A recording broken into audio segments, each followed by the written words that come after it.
Les Saoudiens ont bien compris que les dollars, c'était pour de l'argent magique. Alors, l'argent magique, donc c'est un peu la drogue hein, des gouvernements, puisque à partir du moment où tu peux fabriquer de l'argent de manière comme ça illimitée, ben, tu peux faire toutes les promesses que tu veux. Et c'est pour ça qu'il faut se méfier, par exemple, des monnaies proof of stake. Je mets en garde ceux qui nous écoutent aussi contre ça, qui s'interrogent sur quelle est la contrepartie énergétique de la création de ces monnaies proof of stake. Eh ben, il n'y en a pas en fait. Pourquoi on est nombreux à aller sur Bitcoin? Parce qu'on a vu qu'il y avait 3300 milliards de dettes, rien que pour la France, entre nous, sans la dette des retraites des fonctionnaires. Avec Macron, on est vraiment parti en freestyle. Là. Le rôle de l'État doit être réduit au strict minimum. C'est-à-dire, en gros, Hayek, dans son livre que tu cites, il décrit quasiment Bitcoin. Hein. Et dans cette vision, Bitcoin, c'est la monnaie parfaite. Est-ce que ce serait une bonne solution de faire disparaître l'euro? Bonjour à tous, bienvenue sur le podcast de Surfing Bitcoin. Je suis avec Pierre Noisa sur donc le sujet du Bitcoin, de l'économie et de l'énergie. Donc ça, c'était l'épisode précédent. Aujourd'hui, on va parler plutôt de monnaie, de politique. Et c'est évidemment un sujet qui est très important. Donc très rapidement, quand même, pour présenter Pierre qui ne connaissent pas. Donc Pierre est un OGs du Bitcoin. Il est le fondateur et le CEO d'une plateforme qui s'appelle Pemium. Et il est aussi l'auteur d'un bouquin sur l'énergie dont on a parlé dans l'épisode précédent. Donc n'hésitez pas à aller le consulter. Mais sans plus tarder, on va attaquer directement le sujet parce qu'on est chaud, n'est-ce pas? On est chaud. On est chaud bouillant.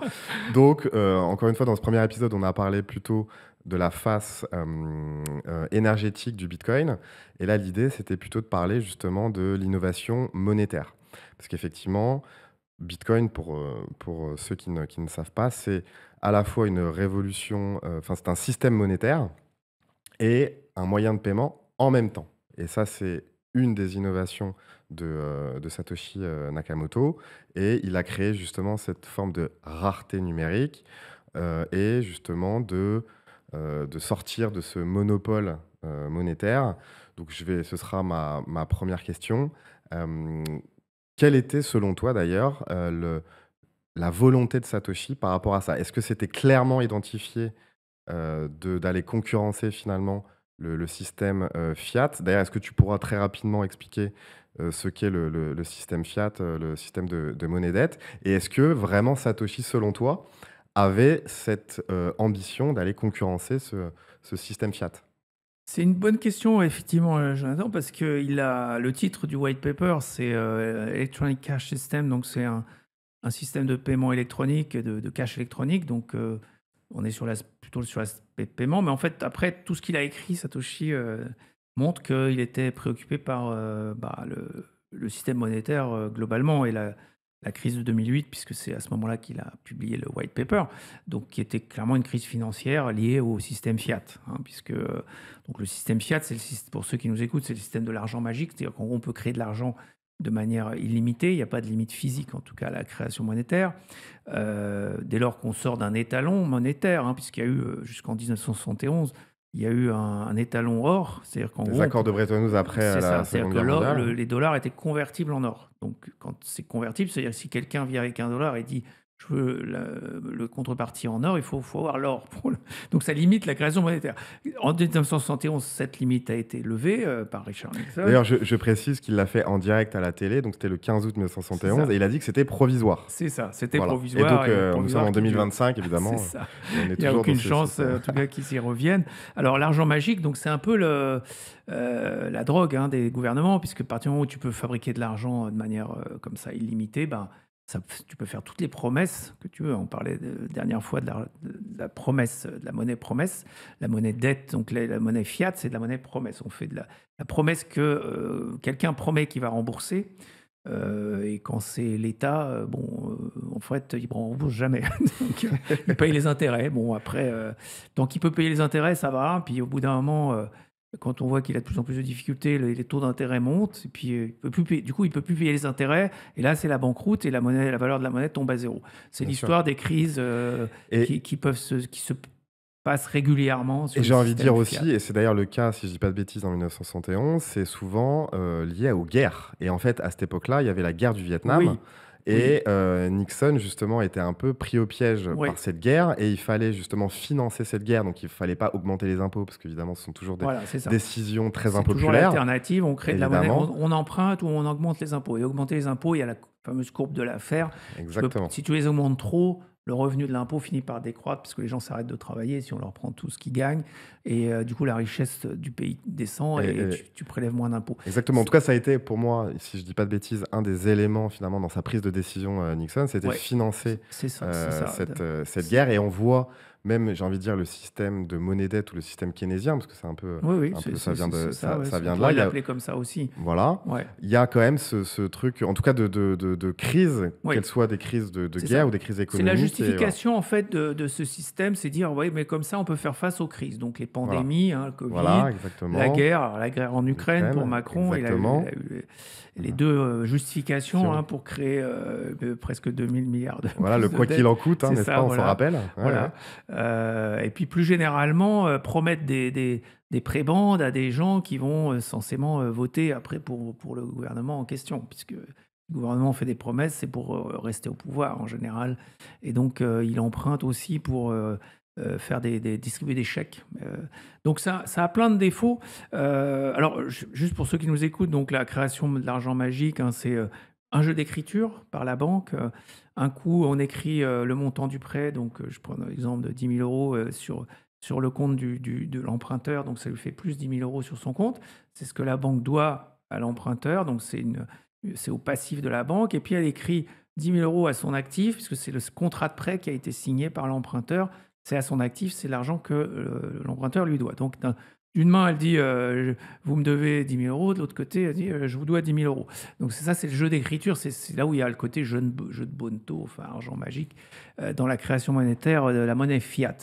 Une fois qu'on a compris ça, donc on comprend bien qu'il n'y a pas de limite à la création monétaire et ça pose toutes sortes de problèmes, surtout si c'est un monopole. Donc ça, c'est ce que Friedrich Hayek, donc l'école autrichienne d'économie, a clairement dénoncé en expliquant que si on crée de la monnaie comme ça crée des bulles, notamment sur l'immobilier, hein, parce que des prêts, quand on dit des prêts, c'est souvent des prêts immobiliers. C'est l'emprunteur emprunte en disant je vais acheter une maison. Donc, il s'engage à rembourser. Et puis, si on prête beaucoup, il y a une bulle parce que il y a beaucoup. Ça fait monter. En fait, les vendeurs d'immobilier se disent s'il y a de l'argent magique qui peut financer le truc, je vais demander plus. En fait, je vais augmenter le Exactement. prix. Il n'y a pas de raison, puisque c'est de l'argent magique. Je suis payé avec de l'argent magique. C'est un peu ce qui s'est passé d'ailleurs sur le pétrole avec Complètement, ouais. les Saoudiens qui ont dit mais en fait, vous me payez avec de l'argent magique, vous ne me payez pas vraiment. Du coup, il y a eu les États-Unis ont dit oui, non, mais on va vous payer avec un service de protection. Et oui, Et c'est la US Navy qui exactement. sécurise le trafic du pétrole pour les pétroliers du Golfe. C'est ça en fait le paiement. Bien sûr, bien c'est sûr, pas bien les sûr. dollars, parce que Ouais. les dollars, les Saoudiens ont bien compris que les dollars c'était pour de l'argent magique. Alors après, il y a un autre phénomène qui est la dominance du dollar, parce que ça vient avec une protection militaire, ça a une valeur, du coup, qui est le backing. Il y a une contrepartie énergétique qui est l'apport de la US, de la Bien sûr. défense américaine, qui, lui, c'est du solide. Là, par contre, il y a de l'énergie, c'est les équipements et c'est les hommes. Donc ça a une valeur énergétique énorme. Donc en fait, il y a une Bien sûr. contrepartie dans le cas du dollar énergétique. C'est ce qui fait que le dollar domine en termes de monnaie fiat. Par contre, l'Europe, par exemple, avec l'euro, il n'y a pas de contrepartie. Là. Il n'y a ça. pas de défense Et européenne. ça d'ailleurs, petite parenthèse, qu'on en a parlé dans l'épisode précédent sur justement cette dimension d'énergie. C'est pour Oui. ça que Oui. c'est Voilà. intéressant. Donc, s'il n'y a pas de contrepartie énergétique, il faut se méfier de la monnaie qu'on reçoit. Et c'est pour ça qu'il faut se méfier, par exemple, des monnaies proof of stake. Je mets en garde ceux qui nous écoutent aussi contre ça, qui s'interrogent sur quelle est la contrepartie énergétique de la création de ces monnaies proof of stake. Il n'y en a pas, en fait. Donc, C'est ça. donc c'est gênant, en fait, parce que ça veut dire que leur valeur n'est pas durable en réalité. Revenons au monopole monétaire, c'est-à-dire qu'aujourd'hui, donc, ce système fiat sont les banques centrales, donc les banques centrales américaines, européennes, etc., qui ont finalement ce pouvoir absolu, ce pouvoir hégémonique Ouais. sur la monnaie. C'était justement ce que dénonçait Hayek et l'école Ouais. autrichienne. D'ailleurs, je remets le bouquin d'Hayek, La concurrence des monnaies, Ouais. qui est pour moi la Il faut lire, référence il faut lire, absolue, ouais, il faut lire. qui parle de ça. Et justement, Bitcoin, on en revient finalement Ouais. à ça, et à ce que Satoshi finalement n'a pas forcément dit explicitement dans son white paper, mais il l'a bien matérialisé ensuite dans ses discussions qui ont suivi, qui avait quand même cette dimension d'aller et de reprendre finalement les concepts de l'école autrichienne Mais oui. et de lutter contre ce monopole Bien sûr. monétaire. Bah, en fait, ça, alors juste pour terminer sur la monnaie et l'énergie, Bien sûr. il y a 2 composantes en fait à la valeur d'une monnaie, c'est la valeur énergétique, la valeur sociale. La valeur sociale, c'est le réseau des utilisateurs, la taille du réseau en fait. C'est lié à cette taille du réseau d'acceptation de la monnaie. Si tu as une monnaie qui a une contrepartie énergétique comme l'or par exemple, aujourd'hui on peut dire que l'or c'est surtout sa valeur énergétique, la valeur sociale en tant que moyen de paiement et combien il y a de gens qui l'utilisent. Et c'est un peu plus réduit que... Voilà, ça c'est un peu réduit. Mais ça existe quand même. Il y a ces 2 composants. Mais dans le cas de preuve d'enjeu, par exemple, il n'y a plus que la valeur sociale. Il y a 0 valeur énergétique, donc c'est la valeur sociale, donc Ouais. c'est l'écosystème. Par exemple, dans le cas d'Ethereum, c'est l'écosystème des développeurs, des commerçants, des utilisateurs. Ce qui n'est pas nul, c'est pas nul, mais c'est qu'une composante de la valeur. C'est une monnaie qui a qu'une jambe, je dirais. Et si on veut une monnaie solide sur 2 jambes, il y a la composante énergétique et la composante sociale de la valeur. Et c'est ce que j'explique dans le livre en tout cas. Et donc dans le cas de Bitcoin, on a bien ces 2 composantes, énergie et l'écosystème Bitcoin. Donc ça fait une monnaie vraiment bien charpentée avec ces 2 composantes. Dans le cas de l'euro, il y a aussi, comme on l'a dit, cette valeur énergétique de l'emprunteur qui promet son travail. Et puis la valeur sociale, bah, on est obligé de l'utiliser. Donc, valeur sociale élevée, puisque tu as l'État qui dit que tu es obligé de l'utiliser pour payer les impôts, pour payer les salaires. Donc, une valeur sociale qui est relativement élevée. Mais dans le cas de preuve d'enjeu, la valeur sociale, c'est juste l'écosystème de la monnaie en question, hein. Donc, c'est moins. Dans la durée, moi, je fais pas de pari sur la durée de l'écosystème, même si c'est Solana, Tezos ou Oui, oui, Ethereum, bien hein. sûr. Bien sûr. Et à partir du moment où il n'y a pas de valeur énergétique, faut s'interroger là-dessus. Voilà, ça c'était juste pour conclure sur l'aspect énergie et monnaie. Sur la concurrence des monnaies, en fait, Hayek, dans son livre que tu cites, il décrit quasiment Bitcoin, hein. C'est-à-dire la monnaie privée qui est émise par un émetteur privé qui fait attention à la quantité de monnaie en circulation pour garder la confiance des utilisateurs. C'est-à-dire qu'en gros, ce qu'il dit, c'est que dans une concurrence des monnaies, il y aura plusieurs émetteurs de monnaie, et ceux qui garderont la confiance des utilisateurs, c'est ceux qui arriveront à maîtriser la création monétaire et qui seront capables de promettre qu'ils ne vont pas faire n'importe quoi en termes de création monétaire. Et les autres seront sortis du marché, plus personne ne voudra utiliser leur monnaie. Donc ça, c'est la vision de Hayek et qui me semble tout à fait pertinente.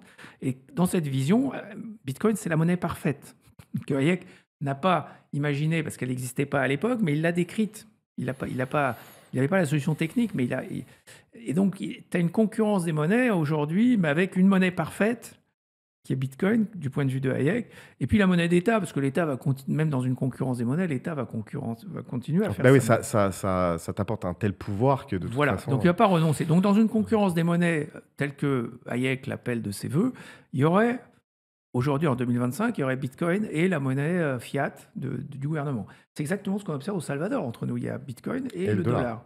Une monnaie fiat. Donc je pense que c'est la vision, si tu veux, que moi je pense vers laquelle on se dirige, c'est une sorte de bimonétarisme qui va se généraliser. Donc tu auras la monnaie du gouvernement et Bitcoin. Et Bitcoin va servir d'ancrage de valeur parce que c'est la référence, tu vois. Parce que du coup, comme tout le monde l'aura, c'est dans le monde entier, Bitcoin, ce ne sera pas juste localement. Bien sûr. Du coup, ce sera vraiment la référence. Et si les gens font n'importe quoi avec la monnaie étatique, bah, Bitcoin sera la bulle qui fait exploser l'aiguille qui fait exploser la bulle, plutôt. Bien sûr, bien sûr. Et ça, c'est vraiment ce que Hayek préconisait, soit un peu le garde-fou à la création monétaire. Et c'est ça, et que l'État finalement ne soit pas aussi hégémonique et aussi puissant Voilà, par qui cette est une création, alternative, qui est une porte de cette sortie, création ça garantit monétaire. qu'il ne va pas faire n'importe quoi comme aujourd'hui. C'est Et ça. si tu as une porte de sortie aujourd'hui comme Bitcoin, bah, pourquoi on est nombreux à aller sur Bitcoin? Parce qu'on a vu qu'il y avait 3300 milliards de dettes, rien que pour la France, entre nous, sans la dette des retraites des fonctionnaires. Je le rappelle toujours, Ouais. parce que si tu mets la retraite des fonctionnaires, tu montes à 5000, voire pour certains économistes, 8000 milliards de dettes. Donc c'est encore plus délirant au niveau remboursement. Mais c'est pour ça que finalement, et là encore une fois, tu me tends une perche sur la dimension politique du Bitcoin. Parce que bon, effectivement, il y a des débats sur justement quelque part, il ne doit pas y avoir une dimension politique. Et donc ça, on en parlait justement avec Yorick dans un précédent podcast que je vais remettre ici. Mais on voit que nécessairement, ça va rentrer dans le débat politique. Donc finalement, en fait, j'aimerais bien avoir ton avis d'ailleurs. Selon toi, est-ce que Bitcoin, c'est politique? Tiens, d'ailleurs. Alors, Ah, c'est intéressant, c'est une question qui est passionnante, mais dans la concurrence des monnaies, encore une fois, envisagée et décrite par Hayek, il y a bien une notion, il y a concurrence des monnaies, ça veut dire des visions du monde en fait différentes, parce que la gouvernance d'une monnaie, ça reflète une vision du monde, donc c'est politique. Mais ce que décrit Hayek, c'est le pluralisme. C'est-à-dire que tu aurais le choix c'est ça. d'adopter une monnaie qui correspond à ta vision du monde. Donc, personnellement, moi, ce serait Bitcoin. Ce ne serait pas la monnaie fiat pour des raisons qu'on pourra expliquer. Mais donc c'est politique et je pense qu'il faut viser au pluralisme monétaire comme condition du pluralisme politique. C'est comme ça qu'il faut poser le problème. Est-ce que tu peux avoir un vrai pluralisme politique si tu as un monopole de la monnaie? Je ne crois pas. Si c'est la monnaie fiat, tu es dans un régime socialiste, par définition étatiste, puisque tu donnes C'est tous ça. les pouvoirs à l'État, qui va pouvoir s'étendre sans limite, sans contre-pouvoir.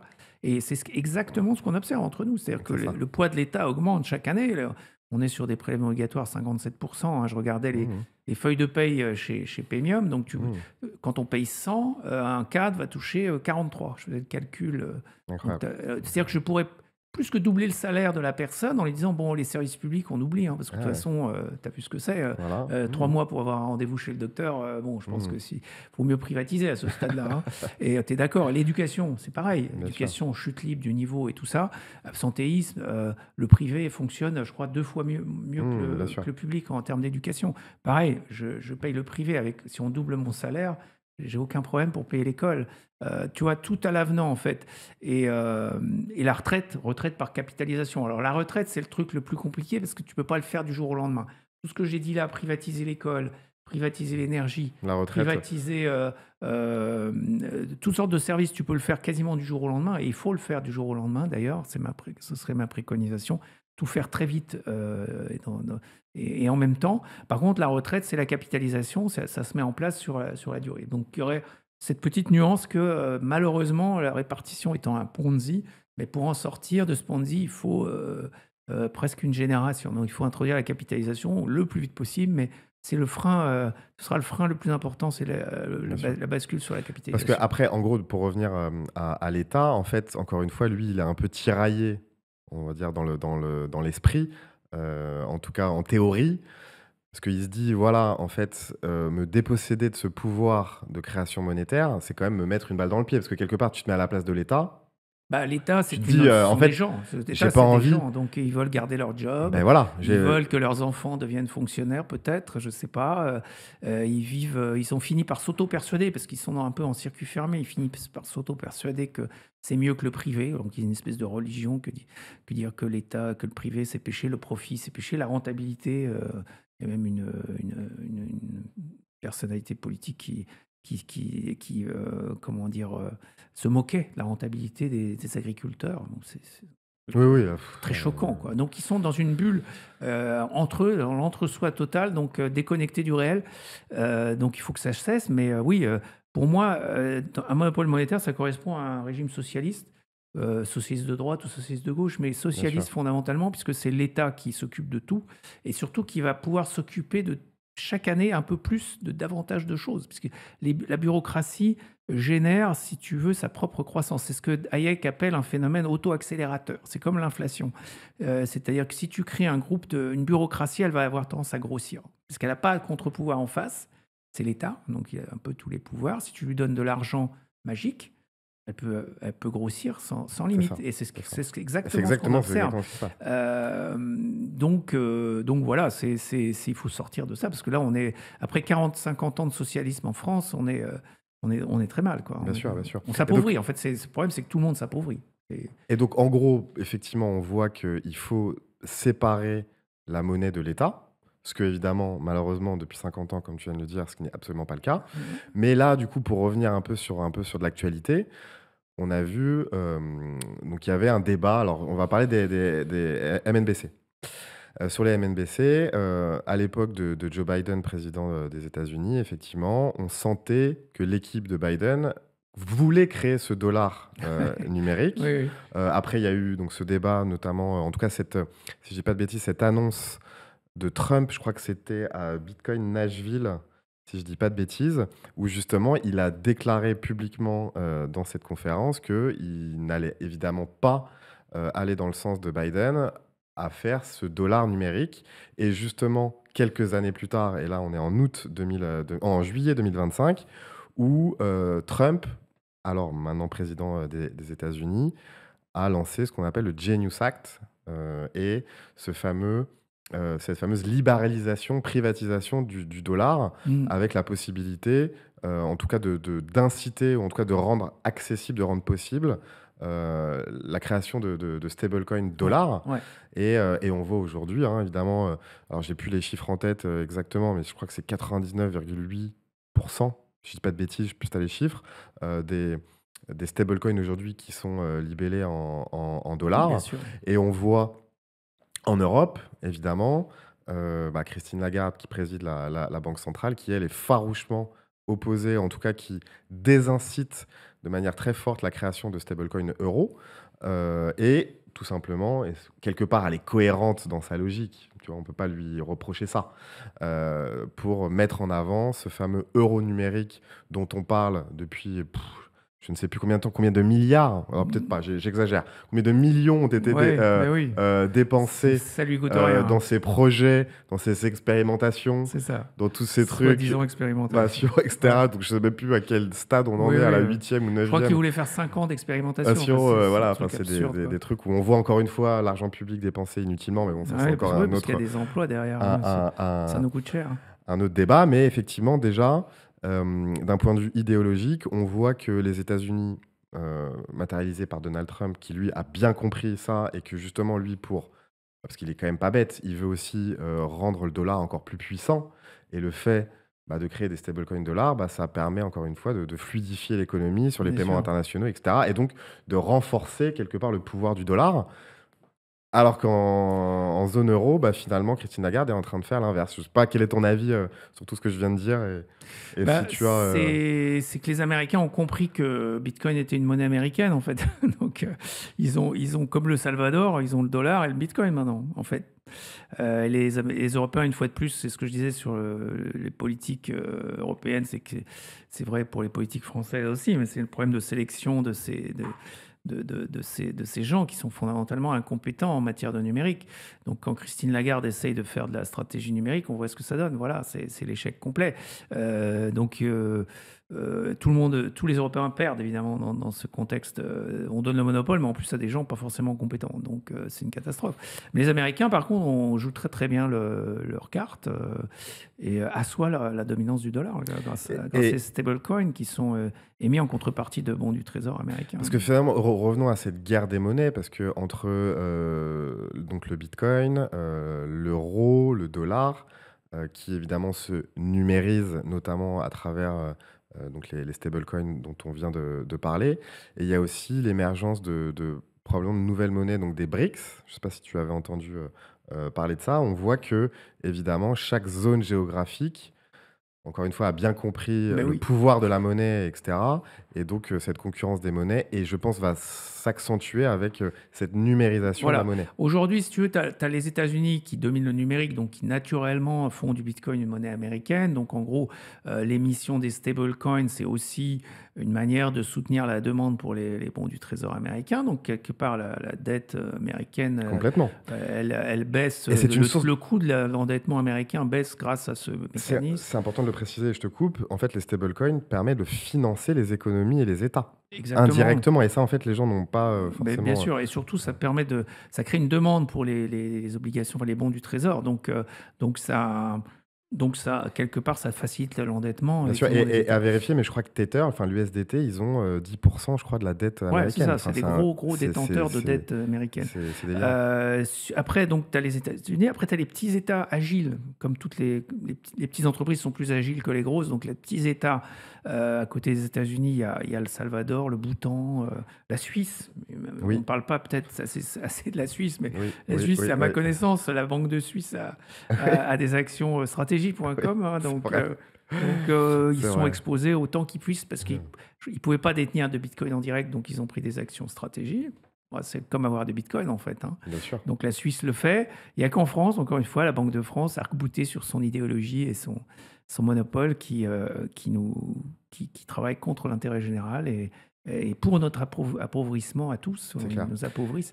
Donc c'est pathétique. Mais en disant ça, donc on a les États-Unis et des petits pays, mais il ne faut pas s'y tromper. Donc la Suisse, c'est pas si petit que ça, en fait, comme pays. Ils vont tous y venir, hein. Mais on peut compter sur Christine Lagarde et quelques autres D'ailleurs, son pour, mandat à pour qu'on Christine, soit les derniers, d'ailleurs, quoi. je sais plus, alors, c'est absolument pas préparé, mais son mandat à Christine, il s'arrête quand? Je sais même plus. On ne Les sait pas, de toute façon, elle présidents sera remplacée par un clone qui oui, va faire la même probablement. chose qu'elle. Oui, Donc, oui. à la limite, c'est pas grave. Oui, C'est c'est vrai. juste le monopole, encore une fois, qui pose problème. À partir du moment C'est où ça. ces gens de monopole, c'est une catastrophe. S'ils Ils l'ont vont pas se plus, tirer une balle dans le pied, de toute façon, ouais, et c'est puis ça, s'ils l'ont plus, le monopole, bah, du coup, on va s'apercevoir qu'ils servent à rien, en fait. C'est-à-dire qu'on va utiliser d'autres monnaies et puis tout C'est le monde ça. s'en Parce que, trouvera. alors, après, en essayant de caricaturer un peu, finalement, l'euro numérique ou les MNBC, alors, on voit justement le pays dans lequel, aujourd'hui, il a été le plus développé, c'est en Chine. Voilà. Bon, on peut se poser la Comme un question. outil de surveillance, bien Mais sûr. voilà, c'est Non, là mais où j'allais ouais, ouais. justement, je te tends une perche. Je sais que c'est un sujet voilà, qui t'intéresse. Et effectivement, on voit que en Chine, ils ont instauré même le crédit social, Ouais. où effectivement, en fonction de l'analyse de tes flux financiers, eh ben, on va te noter. Donc, je ne sais pas si tu connais la série Black Mirror, qui Non. a justement fait un épisode, D'accord. justement, évidemment fiction, D'accord. sur le crédit, sur le crédit La social, monnaie, etc. hein, c'est ce qu'on disait l'autre fois, c'est que la monnaie, c'est une forme de crédit social, en fait. C'est-à-dire que c'est un système qui permet de récompenser ceux qui contribuent le plus positivement à la société, en fait, hein. Donc, c'est déjà une forme de crédit social. Mais quand le gouvernement le fait, par contre, là, ça craint, parce que Mais le crédit social est une forme de monnaie. Quand je disais que la monnaie, c'est une information, le crédit social, c'est aussi une information. Tu vas chercher quel est le crédit social de telle personne dans une base de données. C'est une information. Et si c'est C'est le gouvernement qui c'est dingue. l'utilise, le problème, c'est que ça va tomber dans de mauvaises mains, forcément, un jour ou l'autre. Pas forcément Mais, aujourd'hui. Parce que les gens, évidemment, ils disent mais non, mais c'est pas grave, on est en démocratie et tout. Mais on n'est pas mais en selon démocratie. Klaus Schwab, il ne faut pas avoir peur. C'est ça. Tu ne Pourquoi posséderas rien pourquoi tu et as tu peur? seras heureux. Voilà. Oui, Pourquoi tu as peur, c'est ça. Pierre? En Pourquoi fait, tu as peur? ben Pourquoi tu voilà. n'es pas heureux, en fait? C'est ça. En tout cas, tout ça pour dire que les MNBC sont bien implantés en Chine, que Christine Lagarde et ses compères veulent lancer ce fameux Ça les fait rêver. euro La numérique. Chine, ça les fait rêver. Voilà, et donc effectivement, on peut. Alors eux, évidemment, encore une fois, ils disent il ne faut pas avoir peur. Et on va pas vous surveiller, C'est vous ça. inquiétez pas. On fait ça pour votre bien. Et c'est vrai que quand tu vois ces discours, c'est assez, Ouais, c'est justement inquiétant c'est parce que ça prouve à hallucinant. la fois leur incompétence et ça prouve qu'ils ne travaillent pas pour nous, en fait, tout simplement. C'est ça, c'est ça. Alors après, petite parenthèse qui nous concerne, toi et moi, c'est évidemment la nouvelle réglementation MiCA. Oui. Bon voilà, on ne va pas débattre du fond de MiCA, mais il y a aussi quelque chose qui est arrivé récemment, c'est justement TFR, qui justement, encore une fois, est une aberration en termes de surveillance, de traçabilité, C'est etc. pathétique. Ouais, c'est comme RGPD un peu, si tu Voilà. veux. C'est au motif ça part toujours de soi-disant bonnes intentions, mais là, on sait que l'enfer est pavé de bonnes intentions. RGPD, comme tu sais, c'est un truc qui était censé nous protéger contre la capture de données. En fait, ça a conforté les GAFAM dans la capture et ça a empêché les autres de faire concurrence aux GAFAM. C'est sûr. Parce que, évidemment, quand c'est les GAFAM, tu es obligé de dire oui, je suis d'accord. Hein, tu es d'accord. Forcément, pour qu'ils prennent tes données, parce Bah que ouais, tu vas accéder à leurs services. Mais si tu es ouais. émergent, tu démarres un business, évidemment, c'est mortel. Donc RGPD, c'est mortel, c'est idiot et c'est tout ce qu'on veut. Et MiCA, c'est un peu le même principe. À TFR, dont tu parles de TFR, c'est pareil. Mmh. On va te demander de déclarer qu'une adresse est à toi, tu vois. Donc c'est merveilleux. Je déclare. Non, en numérique, on déclare pas. On signe quelque chose numériquement, électroniquement. Déclaration, ça vaut rien. Donc ça ne sert à rien et c'est juste des clics supplémentaires sur Internet. Mais apparemment, les bureaucrates génèrent du clic, en tout cas. Voilà. Et en tout cas, c'est une bonne transition parce que ça te concerne indirectement. Et on en revient à la dimension politique du Bitcoin. Et il y a quelqu'un que toi et moi qu'on connaît très bien, il s'appelle Alexandre Stachenko, qui travaille pour Paymium. Alors, très rapidement, pour ceux qui ne connaissent pas Alexandre, il a œuvré dans le domaine du Bitcoin depuis plusieurs années. Il a créé donc Blockchain Partners, qui depuis a été racheté par KPMG. Donc, si je ne dis pas de bêtises, je crois qu'il est resté 2 ans chez KPMG pour ensuite quitter KPMG et rejoindre Paymium, si je dis pas Voilà. de bêtises. Alors, Il est ouais, directeur de la stratégie de c'est Paymium. ça. Alors là, il est en transition évidemment vers un rôle plus politique, donc puisqu'il a déclaré sa candidature aux législatives partielles, donc dans la deuxième circonscription de Paris, c'est-à-dire l'arrondissement 5, 6, 7. Donc c'est une nouvelle aventure pour lui, donc il va quitter Paymium du coup et se consacrer à ça. Mais je trouve que c'est très bien qu'il y ait des jeunes en plus. Alexandre est quelqu'un Oui. de jeune, encore plus jeune que Plus toi. jeune que moi, d'ailleurs. Ouais, plus jeune que moi, bien Donc sûr. Ouais, ouais. c'est très bien qu'il se lance en Même politique. si on a la même coupe de cheveux, d'ailleurs. C'est ça, c'est très travaillé tout Voilà, ça. c'est ça. C'est pour vous vieillir en fait. Exactement. Mais il y a une opportunité donc de porter la bonne parole. je Mais dirais, est-ce que tu crois finalement, alors sur le terrain politique, donc c'est intéressant. pour être très direct, est-ce que c'est utile?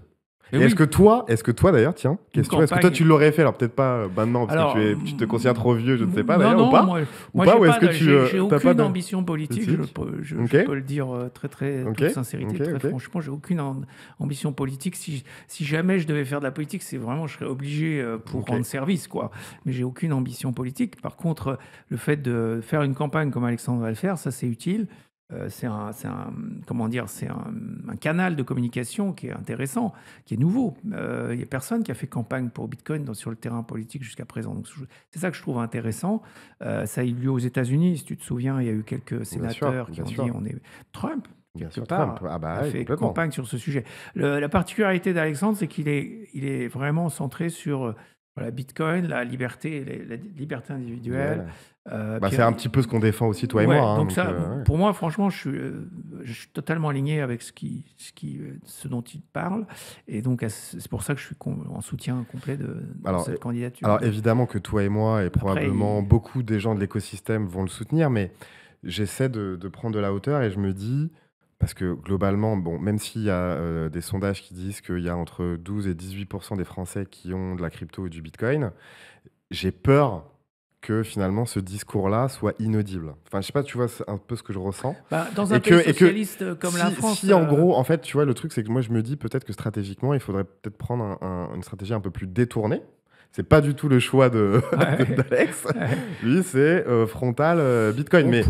Il aurait tu vois, en tout cas, je suis curieux de savoir comment sa candidature sera prise, parce qu'en plus, il est en face de personnalités très connues, dont Michel Barnier. Donc, je suis quand même curieux de savoir comment tout ça va prendre forme. Ouais. Apparemment, il n'y a que Barnier, parce que les autres, c'est une socialiste. Dans cette circonscription, elle a peu de chances d'être élue. Mais Barnier est clairement quelqu'un qui est malheureusement connu. Je dis malheureusement parce qu'il a juste rien fait. Pour moi, il ne sert à rien, mais bon, il est candidat. Bon. Donc c'est vrai que c'est un problème plutôt médiatique, de communication. Parce qu'effectivement, les médias donnent la faveur à des gens qui sont en politique depuis des décennies, alors comme si c'était... ils avaient accompli quelque chose. Non, il n'a pas accompli quelque chose. Il a juste été profité de l'argent public depuis des décennies, mais il n'a jamais rien accompli de concret, à ma connaissance, dans la vie civile. Donc c'est un problème. Je pense que les gens alors Alexandre, donc, est entrepreneur quand même, il a travaillé chez nous, donc il a un parcours quand même à faire valoir. Mais les gens qui se présentent en ayant fait ou Bérou, qui a fait que de la politique, au bout d'un moment, il faudrait que ça s'arrête. Il faut qu'on ait des gens qui sont connectés avec le réel. Mais est-ce que ça peut pas être une opportunité, excuse-moi, je te coupe, du coup, d'être face à Barnier? Parce que, alors, je sais pas justement quelle sera, lui, sa posture, mais ça peut être super intéressant d'avoir un débat Stachenko-Barnier, quoi. Bien sûr. Je pense que même si, du coup, ce sera pas du tout l'intérêt de Barnier. C'est difficile pour Barnier d'argumenter contre Alexandre, je pense, parce que sur le terrain économique, il n'a pas grand-chose à dire, Barnier. Encore une fois, on est dans un pays socialiste, une république socialiste. J'irais, moi, c'est du communisme mou, hein, même en France, aujourd'hui, avec ça coche toutes les cases, si tu veux, d'un pays communiste, c'est-à-dire l'organe de censure, la police de la pensée, hein, dès que tu t'écartes la ligne du parti, tu es mis au banc. Donc il y a quand même, on coche des cases d'un régime socialo-communiste depuis 40-50 ans. Donc c'est quand même compliqué de ramener de la démocratie là-dedans, du pluralisme, hein, donc pluralisme monétaire. Donc c'est pour ça que l'alternative, si tu veux, par rapport à ce que tu dis, comment il pourrait se présenter, C'est ça, oui, voilà. moi je pense Mm. on pourrait avoir une candidature plus pluralisme monétaire. Hein, moi, C'est ça. c'est mon combat, Mm. c'est le nom de mon compte Twitter, d'ailleurs, en francophone, Ouais. pluralisme monétaire, parce que c'est comme préalable au pluralisme politique. C'est-à-dire, en gros, on n'est pas en démocratie parce que le terrain politique, en fait, c'est pas là où se passent les choses. Le terrain, il se passe à la Banque centrale, c'est là où se décident les choses, à Bruxelles et à Francfort. Surtout, encore une fois, à Francfort. Donc, Bien sûr, bien sûr. voilà. Mais en tout cas, évidemment que Surfing Bitcoin défend la candidature de Stash. Donc, c'est la deuxième circonscription de Paris. Donc, en tout cas, toutes les personnes qui nous écoutent, Si elles habitent dans le voilà, si 5e, elles habitent 6e dans ou le 5e, 7e, elles 6e, peuvent aller voter. n'hésitez pas à vous renseigner parce que peut-être que. Alors, nous, parce que forcément, on connaît, et puis on suit, on est sur Twitter, etc. Donc, toi, tu connais Stash, même plus que moi d'ailleurs. Donc, forcément, on était au courant. Mais peut-être que des personnes ici ne sont pas au Ouais. courant. Donc, en tout cas, voilà, si vous avez l'opportunité d'aller voter pour Alexandre, bah, allez-y. Parce qu'évidemment, nous, on soutient parfaitement donc On est aligné avec ce qu'il propose. En tout cas. on est parfaitement alignés. Et d'ailleurs, s'il y avait bien une personne capable de le faire, bon, il y avait évidemment Yorick qui aurait Ouais, pu, qui avait ce profil, voilà. on va dire, Il aurait pu aussi. de personnes, en tout cas, qui ont le profil. Voilà, Parce il a le qu'effectivement, profil. Alexandre, voilà, pour moi, et Yorick sont les deux personnes les plus brillantes pour moi de cet écosystème. Donc, voilà, on ne peut que le soutenir par rapport à ça. Et donc, vas-y, donc politique, fiction, tiens. Je crois que c'est le 26 septembre, je sais plus. La fin de la campagne, c'est le 21. Ouais, voilà. Et bref, politique, fiction, il est élu. Premier jour d'Alex à l'Assemblée nationale, déjà, ça serait incroyable. Ouais, ça serait incroyable qu'il Voilà. soit élu. Oui. Qu'est-ce qu'il peut faire? Qu'est-ce qu'il peut faire concrètement? D'après toi? Ah bah, il faut proposer des choses. Après, le problème de l'Assemblée, c'est que si tu es un député parmi 577, bon, bah, tu peux pas tout faire tout seul. Donc, il va falloir qu'il rentre dans les circuits habituels. Mais, donc, il ne pourra pas tout faire dès le premier jour. Mais faire la promotion et porter le message que la liberté individuelle, c'est important dans le numérique et que donc, il faut la surveillance de masse. Alors, voilà, c'est un message à passer quoi, qui est important. Je rappelle toujours que le numérique, ça permet de surveiller les gens à coût zéro. C'est ça que les gens comprennent pas bien parfois. Ils se disent non, mais c'est pas grave si on nous surveille comme ça. Mais en fait, si, parce que si on peut surveiller à coût zéro, ça veut dire qu'on surveille tout le monde et qu'on va vouloir surveiller toujours un peu plus. Parce que ça coûte quasiment rien en numérique. C'est la différence avec la Stasi dans le film que je rappelle souvent, la vie des autres, tu Oui. sais, où les agents de la Stasi, de la police politique de l'Allemagne de l'Est, donc pour ceux les plus jeunes qui nous écoutent, qui était un pays communiste, donc avant jusqu'en 1989, donc ils ouvraient les courriers des gens. Donc c'était compliqué, tu vois, d'ouvrir un courrier papier avec une enveloppe, refermer l'enveloppe après pour que les gens ne voient pas qu'on a Ouais. ouvert leur courrier. Tout ça était assez compliqué et c'est ce que faisait la Stasi. Mais aujourd'hui, en numérique, c'est une machine qui le fait, c'est une intelligence artificielle. Donc ça y est, tu vas pouvoir mettre les gens dans des cases opposants, bien pensants, etc. On l'observe déjà. On a déjà l'Arcom qui fait la police dans l'audiovisuel, la police de la pensée. Mais tout ça est assez inquiétant, ces dérives. Bien sûr. Et sous couvert que le numérique c'est cool, tout ça. Mais non, ça peut être un outil de surveillance de masse. Ça favorise la surveillance de masse et les États malheureusement tombent dans ce travers.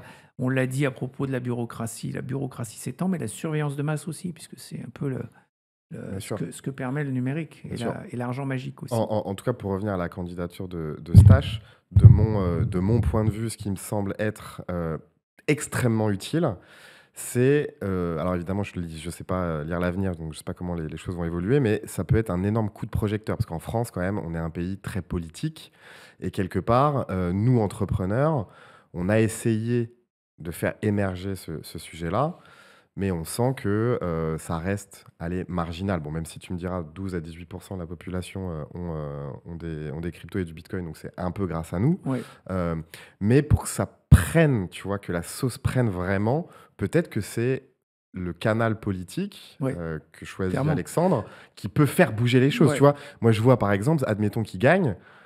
Michel Barnier éliminé, voilà, ça peut faire la une du JT de France 2 ou TF1. Ah Et oui, donc c'est quelque sûr, part, ça fera la une des journaux. tu vois, et donc Euh, quelque part, ramener Bitcoin par ce biais-là oui, au clairement. centre du débat politique, ce serait Clairement. incroyable. Et alors, dans les mesures, parce que pour revenir à ta question, qu'est-ce qu'il peut faire à l'Assemblée, il Ouais. y a des mesures évidentes, si tu veux, Mm. qu'on pourrait prendre, qui sont de bon sens. Là aussi, c'est juste exiger que les systèmes de paiement qu'utilise l'État soient des logiciels libres. Juste ça. Oui. En fait, Bien en sûr. faisant ça, ton cahier des charges, c'est Bitcoin. Mm. Parce que les systèmes de paiement que te propose l'État aujourd'hui pour payer tes amendes, bah, c'est la carte bancaire, c'est un duopole américain, Visa, Mm. Mastercard, pour payer tes amendes à l'État français. Pourquoi c'est pas un logiciel libre comme Bitcoin? Donc la première chose Bien à sûr. faire, c'est dire un système de paiement qui est utilisé par l'État, c'est un logiciel libre. Les logiciels propriétaires, vous les gardez. Visa, Mastercard, revenez quand vous aurez un logiciel libre. Les banques françaises ou étrangères, pareil, revenez quand vous aurez un logiciel libre. En attendant, on peut utiliser Bitcoin comme réseau de paiement. Donc ça aurait un effet évidemment extraordinaire sur l'adoption et le développement de Bien Bitcoin. sûr. Alors Il y là, a une réduction des coûts pour tout le monde. Là encore, ceux qui nous écoutent, il faut qu'ils se rappellent, encore une fois, le monopole bancaire, aujourd'hui, c'est 100 milliards par an prélevés sur l'économie française en commission de paiement. bien sûr. Donc Non, c'est colossal. Après, pour le coup, je pense que là, tu es un peu trop utopique, Pierre, de mon point de vue. Et c'est ce qu'on disait dans l'épisode précédent. À mon sens, et c'est un peu l'angle de Stash, c'est l'angle énergétique. Tu vois, et en c'est plus, l'autre sujet que je voulais voilà. proposer. Ah C'est ben que voilà, c'est dans ça. l'autre proposition, C'est c'est ça. évidemment que EDF fasse du minage. Puisque Mais voilà. l'État s'occupe, a le monopole de l'énergie, bah, au moins qu'il fasse ça. Parce que le privé le ferait. Le privé, tu n'aurais pas besoin de légiférer, le privé le ferait. Le privé le fait partout dans le monde. Bien sûr, Là où il y bien a sûr. Ouais, ouais. des énergéticiens privés, ils font du minage pour gérer leur surplus et générer du cash, évidemment. Il y a que Bah, pour c'est des ça. raisons idéologiques que EDF ne le fait pas. Donc, évidemment, les parlementaires devraient Parce taper que ça- sur la table et Mais oui. imposer à EDF de le faire. Parce que ça, c'est très concret. Ou C'est-à-dire qu'en plus, privatiser. Moi, je c'est pense pas. que la bonne solution, À c'est de privatiser, je pense que là, tu vas EDF. un peu trop loin, même si ce serait nécessaire. Mais Ce serait plus efficace. j'essaie d'être Ça très coûterait moins cher réaliste aux Français. et justement que ça puisse vraiment se passer. Et moi, je me dis justement dans la situation où est la France avec une dette voilà, extrêmement élevée, comme tu as cité tout à l'heure, là, en fait, on cherche des sources de revenus. On Ben oui. a Ben, il y en un a. champion Il y en a sur- européen de l'énergie. Ben oui. Les gars, en Évidemment. fait, tu vois, donc en fait, Qui a cette- des surplus. Qui a des et surplus. il y a des surplus, Il y a des et ça, en surplus. fait, je ne vois même pas quelle partie Et ça politique. améliore la longévité des centrales, puisqu'encore une fois, ça t'évite de Et faire en du plus, stop and go. et en plus. Donc, Et en plus. et le coût du carburant uranium dans cette histoire est négligeable Et par c'est- rapport à ce que ça rapporte. Et pour moi, du coup, cet aspect énergétique est apolitique. Et en fait, il ne peut pas y avoir d'opposant, en fait, au bon sens. Et en fait, c'est Là, ça. on est, Et en ouais, fait, on est proche du bon sens. Là, tu vois, et en fait, c'est sûr. ça où quand tu dis logiciel libre et tout, déjà, en fait, c'est un peu compliqué, les gens vont même pas comprendre, si tu veux. En fait, ça va pas leur parler, tu vois Ouais. ce que je veux dire. Alors que là, c'est extrêmement concret, Ouais, c'est apolitique, ça génère du cash. Allons-y. Ouais. Alors, tu as raison, c'est évident. Sur le paiement, c'est plus important, même si ça leur parle pas, logiciel libre, le fait de leur dire, vous pouvez payer avec Bitcoin et regardez, vous n'avez pas besoin de la carte bancaire. Bon, et si ça amène certains à tester, ils s'apercevront que c'est en fait encore plus simple que de payer avec une carte bancaire, aussi rapide. Donc, ça serait très intéressant du point de vue pédagogique. On est Mais d'accord. je suis d'accord avec toi que c'est peut-être plus compliqué. Pourtant, techniquement, c'est une mesure assez simple. Tu dis, en Bien gros, sûr. sur le site des amendes ou le site des impôts, tu dis, tu offres sûr. l'option sûr. Bitcoin, c'est pas non plus, tu vois, rocket science. Hein, c'est pas, en 2025, c'est pas un truc très compliqué. Et j'ai l'impression que Stage, dans sa candidature, en tout cas suite aussi à ce qui s'est passé avec Exaion aussi, et bon, ça on en a parlé Ouais. dans l'épisode précédent aussi, mais effectivement, quand on voit l'actualité, effectivement, il y avait eu aussi des propositions de loi du Rassemblement national, je crois, sur ce sujet-là. Nous-mêmes, on avait rencontré François Hollande début 2025 avec une délégation de Bitcoiners sous cet angle-là en particulier. Donc je me dis que c'est, tu vois, la façon la plus probable de faire émerger Bitcoin dans le débat politique en France. Et pourquoi pas arriver justement en 2027. Alors je dis pas que Stage se présenterait à la présidentielle 2027, même si... Non, mais il y aura on des doit- législatives derrière. Donc, c'est plutôt les Mais voilà. législatives 2027 qui seraient la cible pour qu'il y ait plus de candidats, en fait, Bitcoin. C'est ça. Sur un peu partout, pas que à Paris aussi. parce C'est ça, c'est ça. Mhm. Et bon, bah, du coup, pour conclure cet épisode, allons encore une fois dans la politique fiction. Parce que quand on voit justement la dette en Europe qui explose, et particulièrement en France, parce que je ne sais pas si tu as vu là récemment, même le taux d'emprunt de la dette française est passé au-dessus de l'Italie et de la Oui, Grèce. oui, oui, oui, j'ai bien vu, oui. Voilà, donc Oui, oui. en fait, on devient vraiment le dernier de la Bah, on est classe, en quoi. voie C'est-à-dire de que, et tiers-mondisation, en hein, voie de faut être clair, hein, tiers-mondisation, avec, etc. C'est assez quand on ne hallucinant. maîtrise plus, de toute façon, ces flux migratoires, est-ce qu'on est encore un pays? On n'a plus de frontières. On n'est plus vraiment un C'est pays. Enfin là, on est parti en vrille. On est parlé avec Macron, on est vraiment parti en freestyle. Là, c'est ça. c'est dramatique. Et voilà, donc en gros, on peut se dire à un moment donné, jusqu'où on va aller avec cette dette. Et selon toi, d'ailleurs, je vais interviewer Jean-Marc Daniel dans un prochain épisode, et je vais lui poser exactement la même question. Est-ce que ce serait une bonne solution de faire disparaître l'euro? Et quelles seraient les conséquences? Parce que je pense que ce serait pas si évident que ça. Et je suis curieux d'avoir ta réponse là-dessus. Parce que même moi, je suis pas forcément. Je suis un peu mitigé sur cette réponse, mais je suis curieux d'avoir la Alors, tienne. moi, je ne suis pas du tout pour la disparition de l'euro. Je pense que Mm, la concurrence des monnaies tuera l'euro tout simplement. mm, Le fruit pourri tombera par terre et s'écrasera au sol.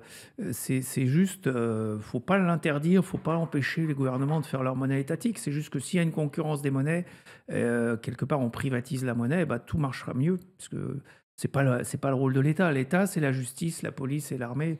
Point final. Et le reste, à débattre. L'utilité de l'État, peut-être avoir son mot à dire sur des programmes scolaires. Et encore, il faudrait que ce soit vraiment pluraliste, que ce soit pas juste les woke qui décident. Donc tout ça, le rôle de l'État doit être réduit au strict minimum. C'est en gros tout ce qui peut pas être fait à l'échelon local, c'est la subsidiarité, mais en partant du bas, l'individu. Ensuite, la commune, tout ce qui peut pas être fait par la commune, peut-être le département. Après, la région, mais l'État en dernier recours. Donc à la fin, il reste plus, comme je te disais, que la justice, la police et l'armée. En gros, tout le reste, c'est décentralisé et c'est rendu au pouvoir local. Et tout fonctionnera mieux. Tout le monde sera plus heureux comme ça. Et pareil, sur tous les sujets, on peut prendre ça. Donc la monnaie, c'est juste emblématique, parce qu'effectivement, le problème de la monnaie aujourd'hui, le monopole, c'est qu'il donne les pleins pouvoirs à un État, et ça donne de l'étatisme. Et étatisme et socialisme, c'est la même chose en fait. C'est-à-dire, bien sûr. socialisme, c'est on a une économie dirigée par un État. C'est ça le socialisme. Donc, et ça appauvrit historiquement et géographiquement, on peut observer que ça appauvrit les populations. Et en plus, on l'observe partout, et y compris en France, on s'appauvrit, on le voit très bien. Tout le monde voit que les gens perdent du pouvoir d'achat. Donc, chercher l'explication ailleurs que dans le socialisme, non, c'est pas la peine. On a déjà vu, et on peut le mesurer presque, l'effet de tout ça. On dissuade les entrepreneurs d'embaucher, de travailler. On fait partir même certains d'entre eux à l'étranger, les jeunes en particulier. Pourquoi les vieux entrepreneurs comme moi restent? Parce que nous, on a des attaches familiales en Bien vrai. sûr. Sinon, on serait Mm, parti. mm, Très franchement, j'aurais pas d'attache familiale mm, aujourd'hui. Je pense que j'aurais créé ma entreprise ailleurs. bien sûr, bien sûr. C'est quand même dramatique. C'est vrai que Quand on t'en est là, c'est que tu as vraiment un sujet avec l'étatisme dans ton pays. bien sûr. En tout cas, merci pour cet épisode très intéressant, avec un échange fluide comme d'habitude, et c'est ce que je préfère.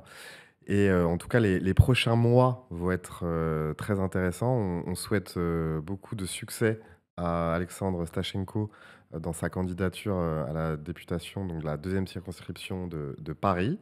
Là, évidemment, avec comment dire, la crise politique en France, c'est peut-être une opportunité pour Bitcoin finalement d'émerger. Et on attend évidemment avec impatience 2027, en espérant que justement Bitcoin puisse prendre la place qu'il mérite. Et c'est tout ce qu'on lui souhaite. Donc en tout cas, merci beaucoup Merci Jonathan pour Pierre. ton invitation. Voilà, et nous on se retrouve évidemment tous les dimanches pour un nouvel épisode du podcast de Surfing Bitcoin. À bientôt.